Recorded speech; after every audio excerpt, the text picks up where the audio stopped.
رات ایک صاحب سے ملاقات ہوئی،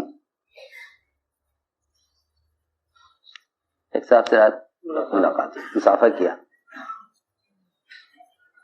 تو ایک صاحب کھڑے تھے، کہنے لگے کہ مسافہ نہ کریں۔ اچھا کیوں؟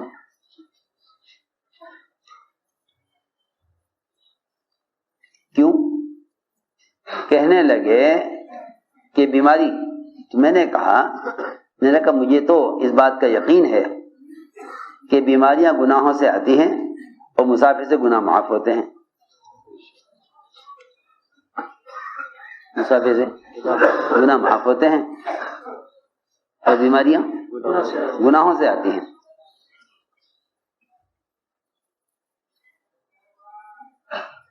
بیماریاں گناہوں سے آتی ہیں اور گناہ معاف ہوتے ہیں مسافہ کرنے سے۔ ایک مسلمان مسافہ کرتا ہے تو اس کے ہاتھ جدا ہوتے ہیں، نہیں کہ اس کے گناہ معاف کر دیے جاتے ہیں۔ اللہ تعالیٰ تو حالات کے آنے کے اسباب کو ختم کر رہے مسافر سے، اور تم بیماریوں کے آنے کا سبب بتا رہے مسافر کو۔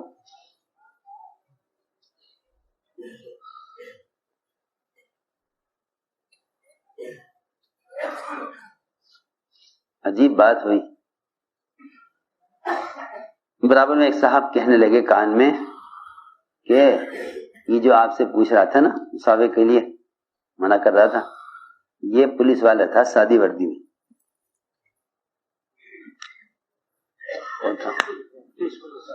پولیس والا تھا سادی وردی میں، یہ دیکھتا پھر رہا تھا کہ یہاں کوئی مسافر تو نہیں کرتا۔ سنو تو صحیح، میں نے کہا اسے یہاں لاؤ بلا کے۔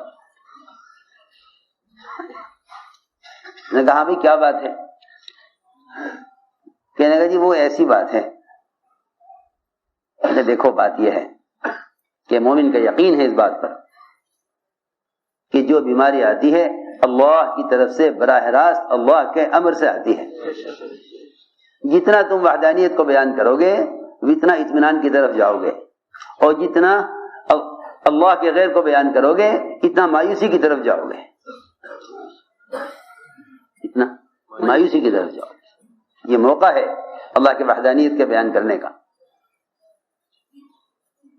لکھا ہے علماء نے کہ اللہ تعالیٰ کی توحید کو بیان کرنا بذات خود مقصود ہے۔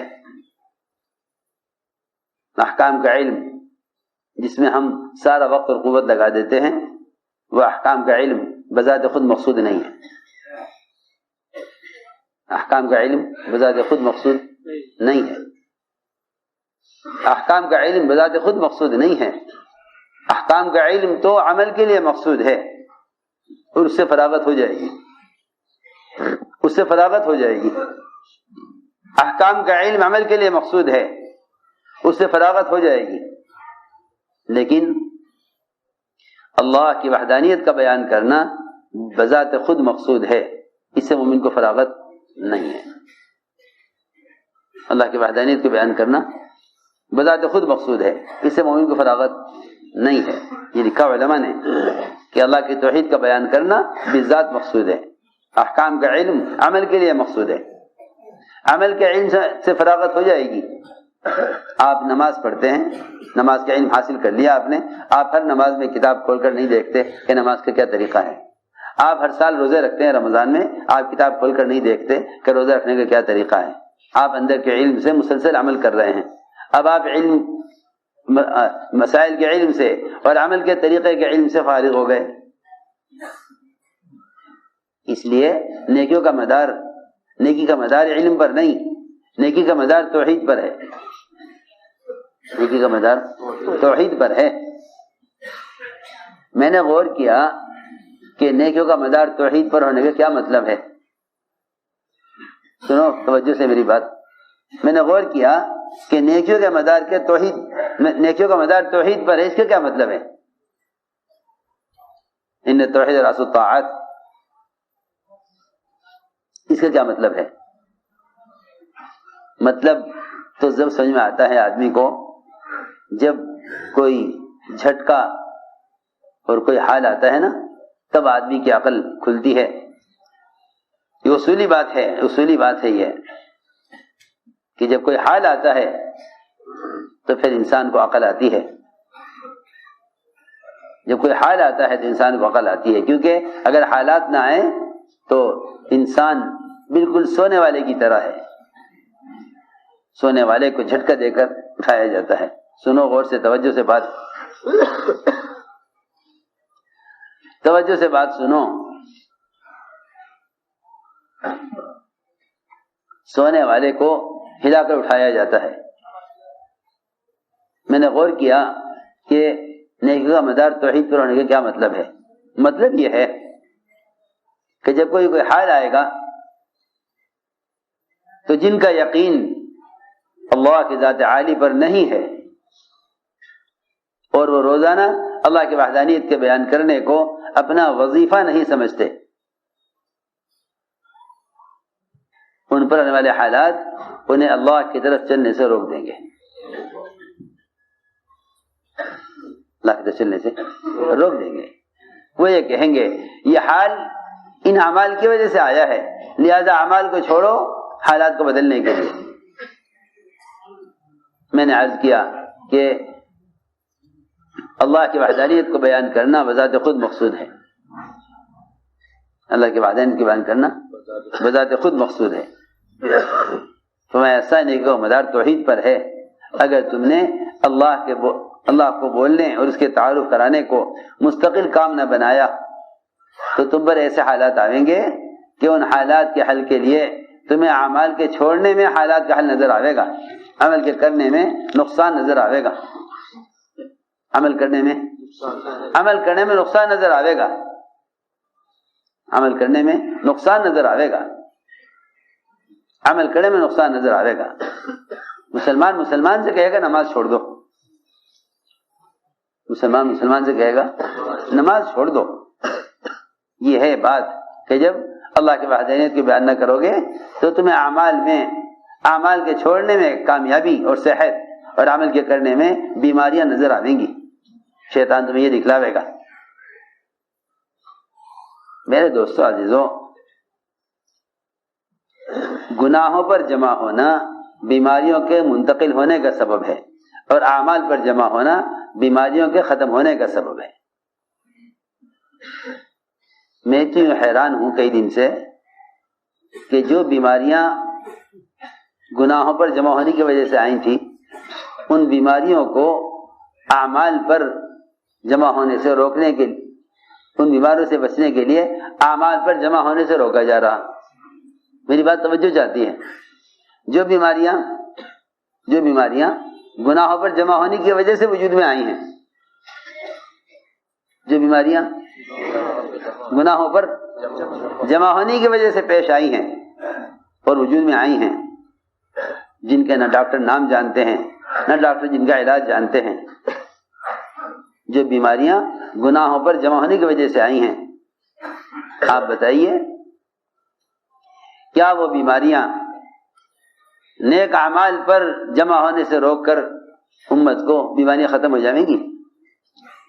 وہ تو شیطان نے الٹی پٹی بڑھائی.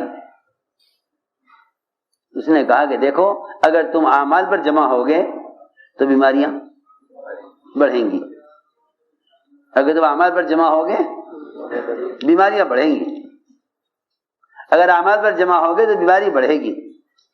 اس کا مطلب یہ ہوا کہ حالات بجائے اللہ کی طرف لے جانے کے انہیں اللہ سے دور لے جا رہے ہیں. انہیں اللہ سے دور لے جا رہے ہیں. حالات انہیں بجائے اللہ کی طرف لانے کے انہیں اللہ سے دور لے جا رہے ہیں. اس لیے ہم نے عرض کیا کہ سب سے بنیادی فریضہ اور سب سے بنیادی حکم اللہ تعالیٰ کا ایمان والوں کے لیے ایمان لانے کا ہے. ایمان والوں کے لیے ایمان لانے کا حکم ہے. حکم ہے ایمان والوں کو ایمان لانے کا. فرمایا یا ایھا الذین آمنوا آمنوا، یا ایھا الذین آمنوا آمنوا، اے ایمان والو تم ایمان لاؤ. اے ایمان والو تم ایمان لاؤ. ایمان لانے کا حکم کس کے لیے؟ ایمان والوں کے لیے. اس زمانے کے مسلمان تو سمجھتے ہیں کہ ایمان لانے کا حکم کافروں کے لیے ہے، ان کو تو اسلام لانے کا حکم ہے، ان کو تو اسلام لانے کا حکم ہے۔ اسلموا تسلموا، مومن کو ایمان لانے کا حکم ہے، مومن کو ایمان لانے کا حکم ہے، اور اس حکم میں تسلسل ہے۔ یہ حکم ایک دفعہ ایمان لانے سے پورا نہیں ہوتا، اسلام لانے کا حکم ایک مرتبہ میں پورا ہو جاتا ہے، اسلام لانے کا حکم ایک مرتبہ عمل کرنے سے پورا ہو جاتا ہے۔ جب کہا اسلام لے آؤ، پر ایک کافر کلمہ پڑھ کر فرائض کو قبول کر کے اسلام میں داخل ہو جائے تو یہ امر ایک مرتبہ کرنے سے، یہ امر ایک مرتبہ پورا کرنے سے پورا ہو جاتا ہے۔ لیکن ایمان لانے کا جو حکم ہے، اس ایمان لانے کا حکم کو پورا کرنے کے لیے یہ روزانہ انسان کے، مومن کے لیے جسمانی غذا کی طرح ہے، اس میں تسلسل ہے، اس میں تسلسل ہے۔ میں نے عرض کیا کہ ایمان لانے کا حکم ایمان والوں کے لیے ہے، بس سوال اس بات کا ہے، سوال اس بات کا ہے کہ صحابہ اس ایمان لانے کے امر کو پورا کیسے کرتے تھے؟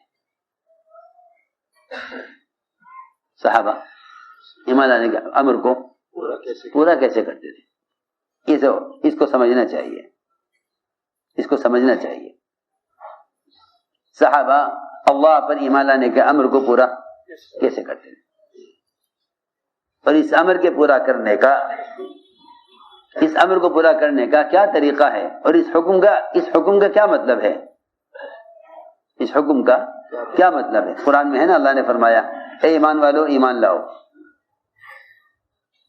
حدیث میں ہے، آپ نے فرمایا صحابہ سے اپنے ایمان کی تجدید کرتے رہا کرو، ایمان کی تجدید کرتے رہا کرو، کیونکہ کسی بھی وقت، کسی بھی دن، کسی بھی زمانے میں کوئی ایسا حال آ جائے گا کہ تمہیں اگر مستقل ایمان نہیں سیکھو گے، اگر مسلسل ایمان نہیں سیکھو گے تو کوئی بھی حال آنے والا تمہیں کفر کی طرف لے جائے گا۔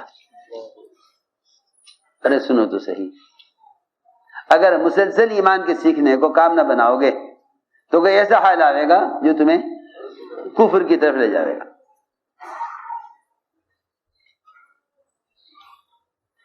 تم یہ مت سمجھو کہ میں اس وقت عمل چھوڑ دوں گا تو اس عمل کے چھوڑنے سے یہ وقتی وبا ہے یہ ختم ہو جائے گی۔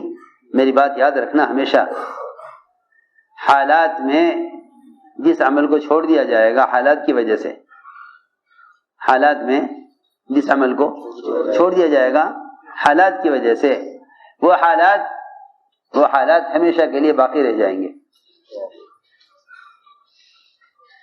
وہ حالات ہمیشہ کے لیے باقی رہ جائیں گے۔